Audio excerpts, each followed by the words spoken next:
0% tax या फिर dry state में अल्कोहल का परमिशन, क्या ये पॉसिबल है हमारे देश में? पॉसिबल है गुजरात का गिफ्ट सिटी। आज मैं आप सभी को एक और बात याद दिलाना चाहता हूं। आज दुनिया वाइब्रेंट गुजरात की सफलता देख रही है। The GIFT City Exchange is a very historical moment of our capital markets. Gift city commerce और टेक्नोलॉजी के हब के रूप में अपनी मजबूत पहचान बना रहा है। एक विजनरी का सपना जो कोई भी ऑब्स्टिकल से हार नहीं माना और गुजरात के धरती में Gujarat international finance tech city grow किया। And the vision was to create a financial center that can compete with the likes of London, Tokyo, Shanghai, etc. How did this transformation happen? Because of one leader. And he is Shri Narendra Bhai Modi, the most successful Prime Minister in India's history. 0% tax policy 21st century में no doubt one of the most important और attractive policy है। जब 2008 में पूरा दुनिया financial crisis से गुजर रहा था तो उस टाइम गुजरात के सीएम श्री नरेंद्र भाई मोदी ने एक फाइनेंशियल टेक सिटी का हब सेटअप करने का ठान लिया। सिटी में भारत के भविष्य का विजन जुड़ा है, भारत के स्वर्णिम अतीत के सपने भी जुड़े। Ease of doing business through single window approvals. GIFT City today is recognized by the Global Financial Centers Index and has placed GIFT City as very progressive and with full of potential. इस financial hub में सबसे ज्यादा attractive जो factor था वो था 0% tax पहला 10 साल के लिए। 15 इयर्स लगा ये प्रोजेक्ट को कंप्लीट होने में और गुजरात के धरती में ये ऐसा प्रोजेक्ट है जो आगे जाके फॉरेन कंट्रीज लाइक दुबई या सिंगापुर को टक्कर दे पाए। ये प्रोजेक्ट गुजरात के गांधीनगर में सिचुएटेड है और नो डाउट ये गुजरात गवर्नेंस का जो विजन है उसको ही दर्शाता है। तो अभी क्वेश्चन है गिफ्ट सिटी एग्जैक्टली है क्या और गिफ्ट सिटी का जरूरत क्या था और इन फ्यूचर जाके गिफ्ट सिटी कैसे ग्लोबली इंडिया का नाम रोशन कर पाएगा। तो पहले आते हैं what is GIFT City. GIFT City मतलब Gujarat international finance tech city जो कि गुजरात के गांधीनगर में बनाया गया है और ये इंडिया का first operational greenfield smart city है जहां इंटरनेशनल फाइनेंशियल सर्विसेज अवेलेबल होगा। तो अब आते हैं हम लोगों का सेकंड क्वेश्चन कि गिफ्ट सिटी का इंडिया में जरूरत क्या था। गिफ्ट सिटी बनाने का मेन पर्पस है इंडियन बिजनेस जो प्रॉब्लम अभी फेस कर रहे हैं उनको रिजॉल्व करना और इन फ्यूचर जाके ग्लोबली इंडियन बिजनेस को ग्रो करने में हेल्प करना। तो अभी ये सब सुनने के बाद आप शायद पूछेंगे कि इंडियन बिजनेस भाई क्या क्या प्रॉब्लम फेस कर रहा है जिसके लिए गिफ्ट सिटी में इसका सोल्यूशन हो सकता है। तो एक एक करके डिस्कस करते हैं कि इंडियन बिजनेस प्रेजेंटली क्या क्या प्रॉब्लम फेस कर रहे हैं और ग्लोबली ग्रो करने में गिफ्ट सिटी आगे इंडियन बिजनेस को कैसे हेल्प करेगा। पहला प्रॉब्लम टैक्सेशन। गिफ्ट सिटी का प्रॉमिस है कि पहला 10 साल के लिए 0% tax. On the other way India में अगर आप बिजनेस करते हैं तो एवरेज में आपको राउंड अबाउट 25% टैक्स पे करना पड़ता है, जबकि सिंगापुर में 17%, मलेशिया में 3% और दुबई में 0% पे करना पड़ता है। इस रीजन के वजह से most of the startup flipping करते हैं। अगर आपको पता है स्टार्टअप फ्लिपिंग क्या है तो कमेंट कीजिए। तो चलिए आपको बताते हैं कि एग्जैक्टली ये कैसे होता है। फॉर एग्जाम्पल वर्क इंडिया एक कंपनी एज्यूम करते हैं जिसका एक साल में टोटल टर्नओवर है 1 करोड़ जिसमें इसका 40% प्रॉफिट हुआ है मतलब 40 लाख। अब इंडियन गवर्नमेंट का जो रूल है उस हिसाब से इस कंपनी को राउंड अबाउट 25% मतलब 40 लाख इंटू 25% मतलब लगभग 10 लाख का टैक्स देना पड़ेगा एक साल में। यह है सिनारियो ए। अब दूसरा सिनारियो, वर्क इंडिया ने अपना एक कंपनी फॉर्म किया है दुबई में, वर्क दुबई बोल के, और ये वो कंपनी है जो आगे जाके वर्क इंडिया को री रजिस्टर किया एज ए सब्सिडरी कंपनी और वर्क इंडिया का जो पेटेंट्स था वो वर्क दुबई को ट्रांसफर कर दिया गया। आगे जाके वर्क इंडिया को हर साल वर्क दुबई को पे करना पड़ेगा और ये जो टोटल प्रॉफिट है वर्क इंडिया का 40 लाख, इनमें से वर्क दुबई को ये 30 लाख पे करेगा जिससे वर्क इंडिया का जो प्रॉफिट है ये घट के 10 लाख हो गया। अब इंडियन गवर्नमेंट्स का जो रूल है उस हिसाब से वर्क इंडिया को इंडिया में राउंड अबाउट 25% मतलब 2,50,000 पे करना पड़ेगा as a taxation. On the other side Dubai में वर्क दुबई को कोई टैक्स पे नहीं करना पड़ रहा है बिकॉज वहां जो टैक्सेशन है वो कम्प्लीटली जीरो है। तो पहला सिनारियो में वर्क इंडिया जो टैक्स पे कर रहा था वो था 10 lakh. On the other side second scenario में वर्क इंडिया और वर्क दुबई मिलके जो टैक्स पे कर रहा है इंडियन गवर्नमेंट को वो है आपका 2.5 लाख, मतलब 7.5 लाख का इंडियन गवर्नमेंट का लॉस हो रहा है।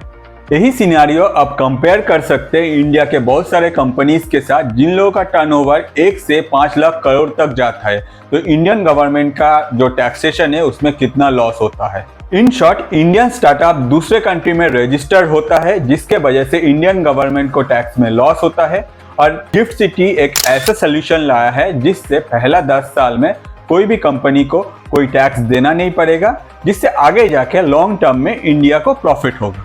नेक्स्ट प्रॉब्लम है इंडिया जुडिशियल सिस्टम जो काफी स्लो है। अगर इंडिया में कोई भी बिजनेस को कुछ प्रॉब्लम होता है वो पहले लोअर कोर्ट, फिर हाई कोर्ट या फिर सुप्रीम कोर्ट या फिर एनसीएलटी के पास अप्रोच कर सकता है। इन एन एवरेज इंडिया में कोई भी केस सेटल होने में राउंड अबाउट 3 से 5 साल का टाइम लगता है। On the other side US में कुछ स्टेट्स है जहां 3 महीने के अंदर केस सेटल हो जाता है। Let's take an example.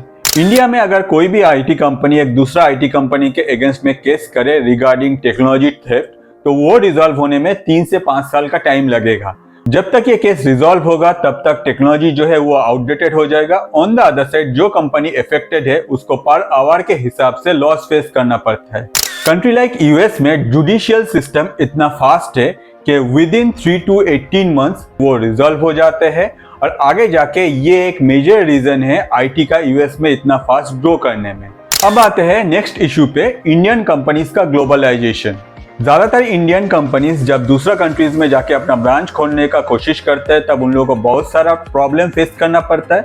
For example let's assume a Indian company Babu Moshai Rasogolla, और यह बाबू मोशाय रसोगोल्ला का पर ईयर इंडिया में टर्नओवर है राउंड अबाउट 10 CR, और कंपनी लगभग 50 साल पुराना है। तो कंपनी अभी प्लानिंग कर रहा है कि दूसरा कंट्री में जाके अपना जो बिजनेस है वो सेटअप करने का, और इसीलिए बाबू मोशाय रसोगोल्ला को दूसरे कंट्री में लोन चाहिए अपना बिजनेस सेटअप करने के लिए। अब बाबू मोशाय रसोगोल्ला जब फॉरेन कंट्रीज में जाके वहां का बैंक को अप्रोच करता है अपना बिजनेस सेटअप के लिए लोन चाहिए, एट दैट पॉइंट वहां का बैंक देखता है कि जो बिजनेस सेटअप हो रहा है उसमें मेनली जो ओनर्स है वो बाहर कंट्री से बिलोंग करता है। कंपनी आगे जाके प्रॉफिट करेगा या फिर नहीं करेगा, या फिर रसोगोल्ला क्या प्रोडक्ट है वो आगे जाके कोई प्रॉफिट लाएगा या फिर नहीं लाएगा, ये भी उन लोगों को पता नहीं। ऑन द अदर साइड उस कंट्री में उस बिजनेस का कोई पास्ट हिस्ट्री नहीं रहने के वजह से बिजनेस लोन जो है वो अप्रूव नहीं होता है। जबकि बाबू मोशाय रसोगोल्ला इंडिया में एक ट्रस्टेड बिजनेस है और कोई भी बैंक बाबू मोशाय रसोगोल्ला को लोन प्रोवाइड करने में इंडिया में इंटरेस्टेड है। तो एग्जैक्ट इसका सोल्यूशन क्या है? मोस्ट ऑफ द केसेस में डिपॉजिटरी रिसिप्ट को यूज किया जाता है, मगर ये काफी एक लेंथी प्रोसेस है। Presently Indian bank gift city में इंटरनेशनल बिजनेस यूनिट सेटअप कर रहा है जिससे आगे जाके इंडियन बिजनेस को ग्लोबलाइज करने में हेल्प हो। ये ऐसा सिस्टम है जिसमें इंडियन बैंक गिफ्ट सिटी में बैठ के बाबू मोशाय रसोगोल्ला को यूएस में लोन प्रोवाइड कर पाएगा, जिससे वो अपना बिजनेस यूएस में ग्रो कर पाएगा। इससे आगे जाके इंडियन जो बैंक है उन लोगों का इंटरनेशनल बैंक के साथ जो कनेक्शन है वो और भी बेहतर होगा, और इंडियन बिजनेस अपने आप को ग्लोबली रिप्रेजेंट कर पाएंगे। एक और इशू गिफ्ट सिटी रिजॉल्व करेगा वो है इंडियन इन्वेस्टर को इंडिया में बैठे बैठे फॉरेन कंट्रीज के कंपनीज में इन्वेस्ट करना। आप शायद बोल सकते हो कि इसमें नया क्या है, मैं बैठे बैठे अपना फोन का ऐप से दुनिया का सबसे अमीर या फिर सबसे बड़ा कंपनी में भी इन्वेस्ट कर सकता हूं। अगर आप इसका डिटेल्स चेक करने जाएंगे तो आपको पता चलेगा कि आप जिस ऐप को यूज कर रहे हैं वो अपना चैनल पार्टनर्स दूसरा कंट्री में रखा है, और वही चैनल पार्टनर्स आपके बिहाफ में एक परसेंटेज ऑफ शेयर खरीद रहा है जो वो इंडियन चैनल पार्टनर्स के नाम में एलोकेट कर रहे हैं, मगर आप जो शेयर खरीद रहे हैं वो शेयर आपके डायरेक्ट नाम पे नहीं हो रहा है। इस सिनेरियो में सबसे मेजर जो इशू है कि आगे जाके अगर कोई भी एक कंपनी के साथ कुछ ऊपर नीचे हो जाता है तो उसमें इंडियन कोई रेगुलेशंस एप्लीकेबल नहीं होगा, कंप्लीटली जो फॉरेन कंट्री है उसका रेगुलेशन एप्लीकेबल होगा, जिससे आपका जो इन्वेस्टमेंट है उसका जो रिस्क फैक्टर है वो काफी बढ़ जाता है। But in case of gift city जो मेन ब्रोकर है वो गिफ्ट सिटी में सिचुएटेड होगा, और जो डीलिंग होगा वो गिफ्ट रेगुलेशंस के अंदर होगा। तो आगे जाके अगर कुछ भी ऊपर नीचे होता है उसमें गिफ्ट रेगुलेशन एप्लीकेबल होगा, जिससे आपका जो पैसा है वो सिक्योर रहने का चांसेस बढ़ जाता है। The best part in this case, अगर कोई पोर्टफोलियो मैनेजर अपना जो अकाउंट है वो गिफ्ट सिटी में सेटअप करता है तो आगे जाके उसको 100% टैक्स बेनिफिट मिलेगा। तो प्रेजेंटली ये सारा मेजर इश्यूज है जो गिफ्ट सिटी इंडियन बिजनेस के लिए रिजॉल्व कर रहा है, और आगे जाके इसका और भी बाय प्रोडक्ट आएगा, ये हम लोग एक्सपेक्ट कर सकते हैं। मगर ये सारा जो फैक्टर्स था ये सिर्फ एक पार्ट है, क्योंकि हम लोग को पता है कि हर सिक्के का दूसरा पहलू भी होता है। तो गिफ्ट सिटी का भी कुछ नेगेटिव इफेक्ट या फिर नेगेटिव साइड रहेगा। तो चलिए एक बार डिस्कस करते हैं कि गिफ्ट सिटी का नेगेटिव साइड क्या हो सकता है in future. Firstly, gift city अगर यूएस, सिंगापुर या फिर दुबई के साथ compete करना चाहता है तो गिफ्ट सिटी को चाहिए एक talented workforce. Gift city Gujarat के गांधीनगर में सिचुएटेड है। कोई भी बंदा अपना यूएस, दुबई या फिर सिंगापुर का लाइफस्टाइल को छोड़ के गांधीनगर में आके बसना नहीं चाहेगा।